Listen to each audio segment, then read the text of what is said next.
Welcome to the third installment of Classic Banjo Instructional Video with me, Aaron Jonah Lewis. Today we're going to look at the second strain of Joe Morley's Keynotes Rag. If you haven't got the sheet music yet, you can download it from the link that's either in the comments or somewhere you can find on the classicbanjo.ning website. So, we're going to just get started. I'll start by just playing it for you so you can hear it. Second strain.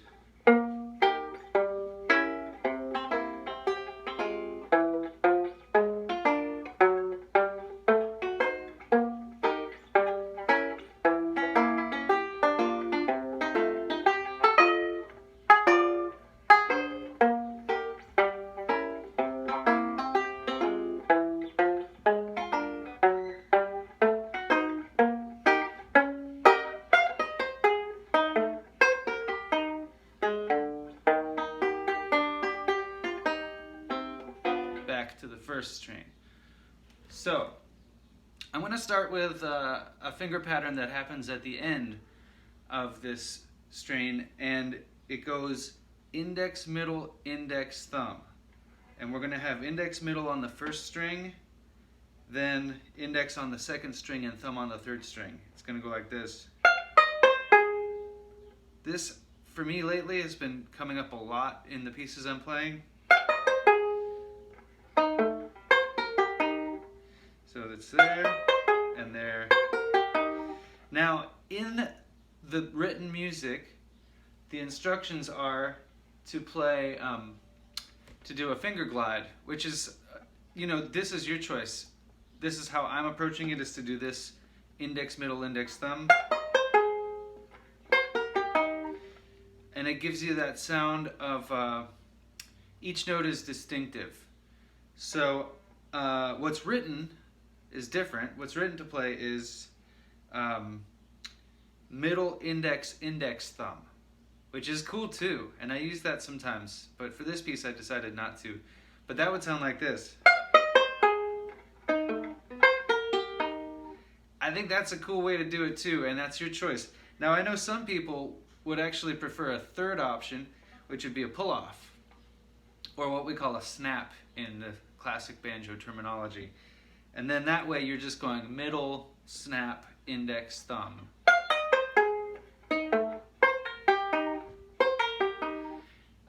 That's a different sound, and it's subtle. So this is just a personal choice, really. This is up to your musical interpretation. Master them all. But for this lesson, I'm going to be teaching what I've decided to do. Index, middle, index, thumb. So now let's go back to the beginning of the strain. Starts with a B flat. That's the 5 of the E flat chord, which is your first chord of the strain. You're going to have your ring finger on the 10th fret of the 4th string. So that gives you that B flat note. And then your first finger, your index, is going to bar at the 8th fret. That's our first two notes. And notice that the B flat is written as a half note, which means sustain that. Hold that finger down. Banjo isn't born with a lot of natural sustain like a bowed instrument, for example, but we can do something and use as much sustain as we can. At least I like to. Then we move to this diminished chord with our ring finger on the 7th fret. That's a G.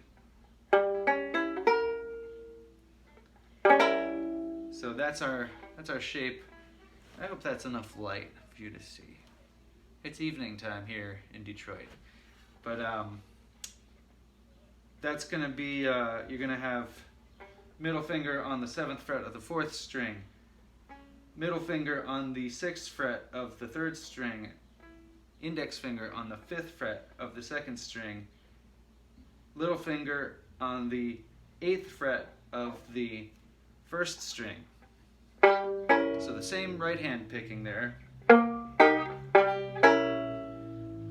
Okay, then we go to the C7 chord, then to a F minor, with that fifth string in between. And that picking pattern is, that's also somewhat common. So we have this shape with the left hand, from third string to second and first we have third fret, first fret, second fret. And then when you get to that fifth string, that's your chance to switch shapes to that F minor shape. And that picking is, you know, you got your thumb, index, then a pinch with your thumb and middle. Then back to index. So to remove the rhythm and just do what your right hand's doing, that could be an intermediate step for practice.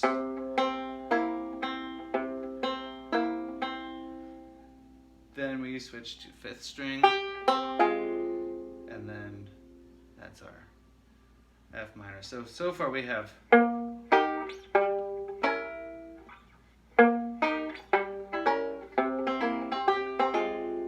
right. Then we're just going to play some single notes on the fourth string, on the bass string. I use my ring finger. Fourth fret, fifth fret, eighth fret. And then we're making this, I don't know if you call it an L shape or a Y shape, but this is a B flat chord. So really, I'm gonna skip some things here. I'm not gonna explain every single thing. This is a B flat chord. We've got to figure out how to play chords. B flat 7. You have the 7 in the bass. That's a pretty cool thing about this tuning. So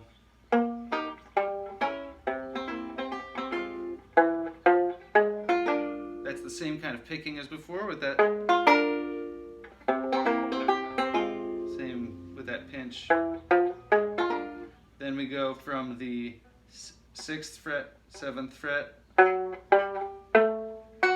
Ooh, that's wrong. You gotta do it in context.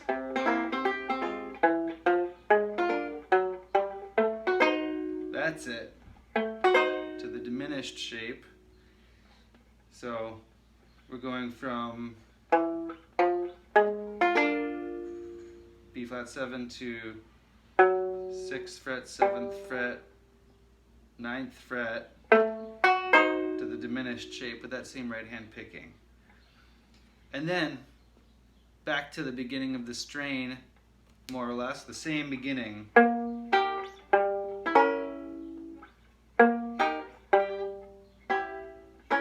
That's the same.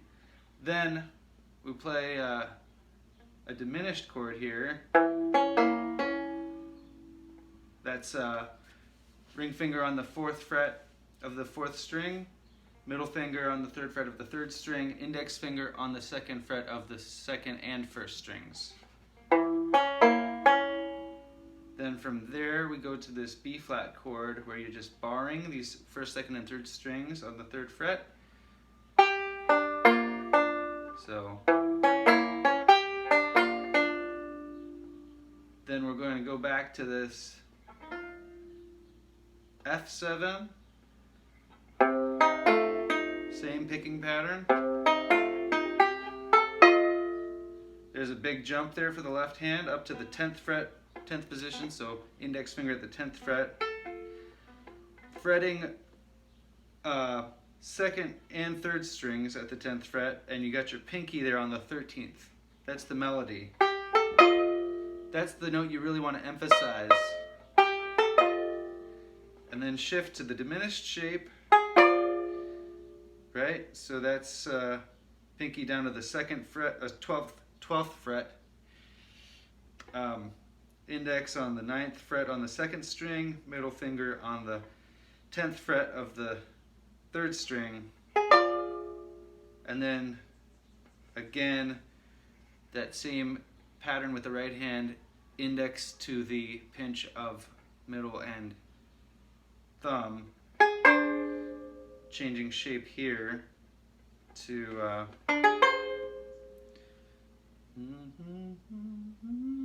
It's like a half diminished. I guess I have to read the piano score to tell you what exactly the chord is. But again, pinky's got the melody. That first string, that's what you want to bring out.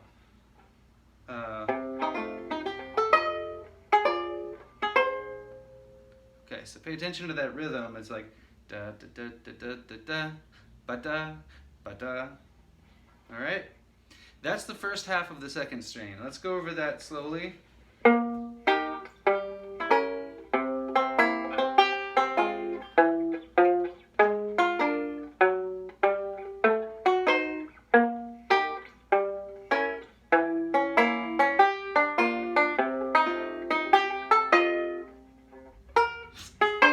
Jeez.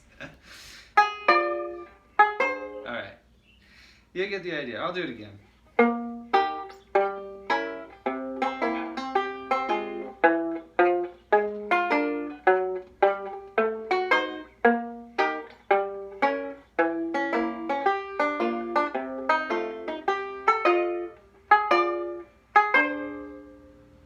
Good. Now we're gonna go back to the beginning and play pretty much the same thing as we already played.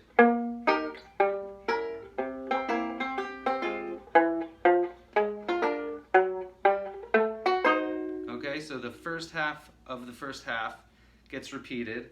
Then it changes. Same chord as we started with, the E flat chord. Then we go up to this 7 shape.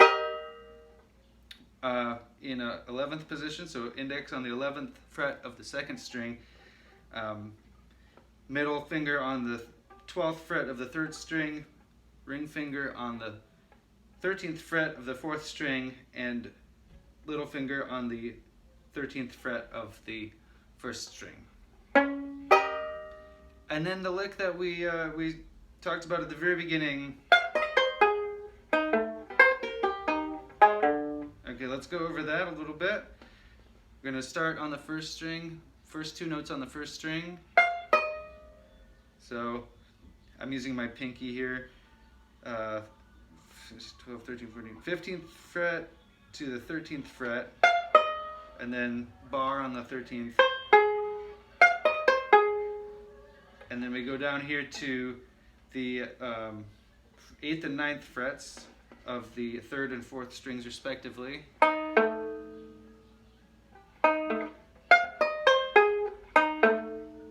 Right? Then repeat that pattern, this time on the with the index on the 8th fret and the pinky on the 10th fret. Then down to first position. Okay, let's do that again.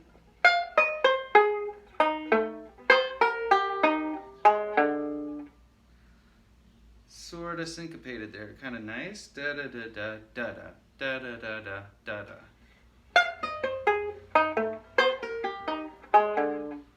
Okay, then we get to the ending lick that transitions us back into the first string. So this is a simple E flat, 3rd position, you know, kind of first inversion position here. So index on the 3rd fret of the 4th and 3rd strings, and middle finger on the 4th fret of the 2nd string, little finger on the 5th fret of the 1st string. We're going to play the 4th string with the thumb. This can be like a forward roll. Index and middle on the 2nd and 1st strings. Then thumb on the 5th. Another forward roll. Index and middle again on the 2nd and 1st strings. So that changes there. Index to the 3rd fret of the 2nd string. And then 3rd fret to 1st fret of the 1st string. And we're back to the beginning of the 1st string.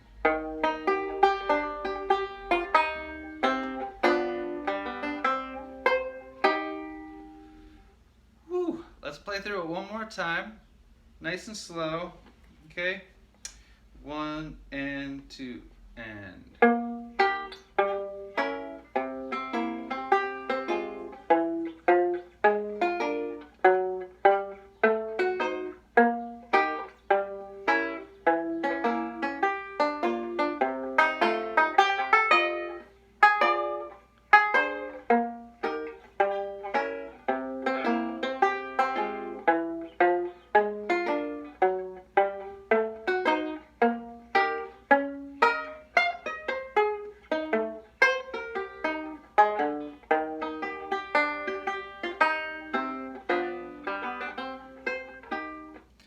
A couple things I want to mention in this strain that remind me of in this strain, not only for this strain, pretty much for anything.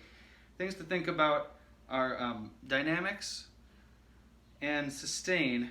Also in this piece, the rhythm, the swinging the rhythm versus not swinging, that's a choice. I'm choosing to swing it, but it's not written in a dotted rhythm. You know, it's kind of a question that I'm wondering about. It's like, what were people doing in these days? Because some of this stuff is written in the dotted rhythm, like in the second strain, we have.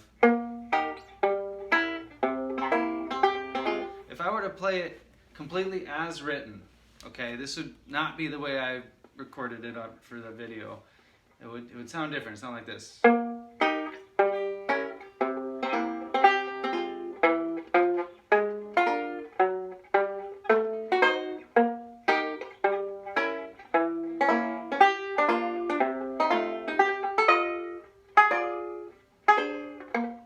And so on.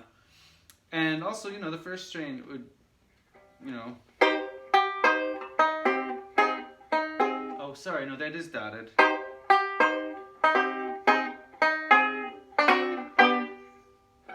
Okay. So, you know, it is different to play it with a swing.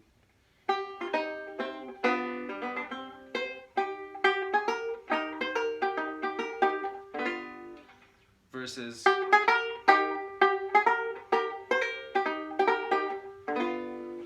so it's a question of interpretation. I just want to point that out.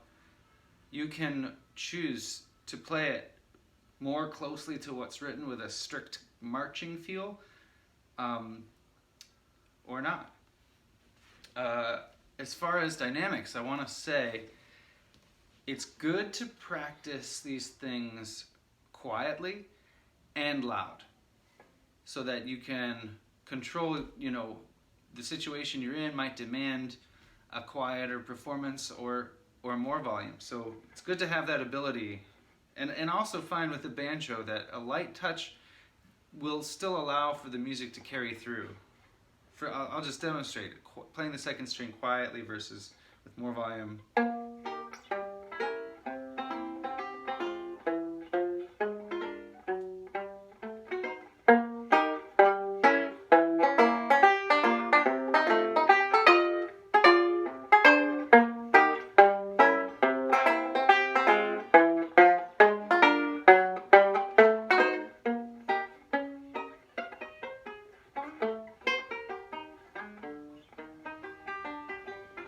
So it's just another way to have some fun with it. And I forgot what the other thing was that I said that we need to talk about. And couldn't have been too important. And if it was, I'll get to it another time.